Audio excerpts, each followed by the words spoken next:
decided to challenge the God of Israel on national TV.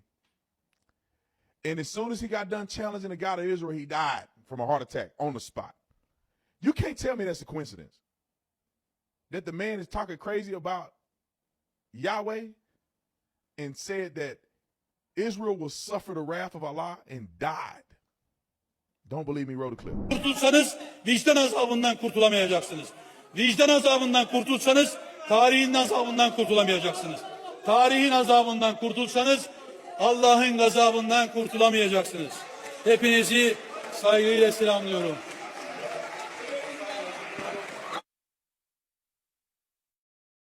Birleşime 20 dakika ara veriyorum.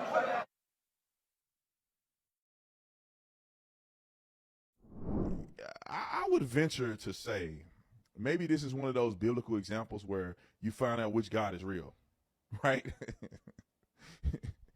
You challenge Yahweh to lift up the wrath of Allah and you die. That to me tells me that maybe, just maybe, Yahweh is the true God and Allah is not. Maybe. Some people may say he was a prophet and he gave his last speech and then Allah took him to meet the virgins.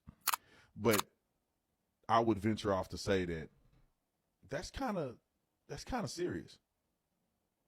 For you to challenge Israel in a way like that, and after you make the declaratory challenge to say that they cannot escape the torment of history and the wrath of Allah, and he go, block, and the spirit left him.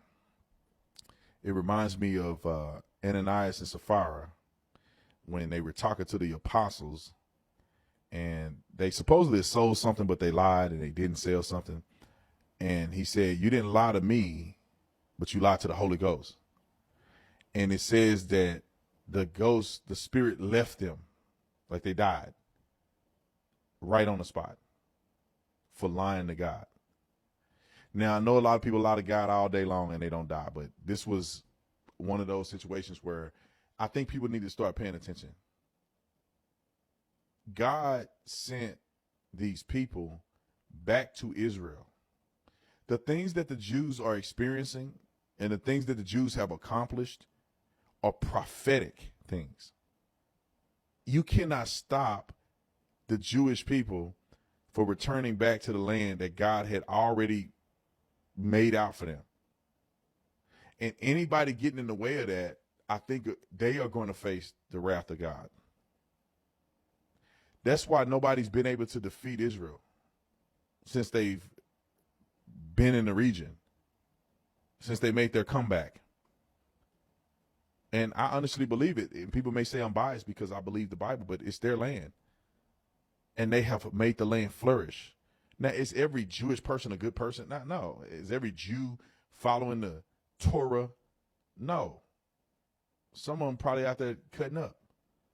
But generically speaking, or generally speaking, when you talk about God's promise to certain people that uphold his laws and principles, there is a reward.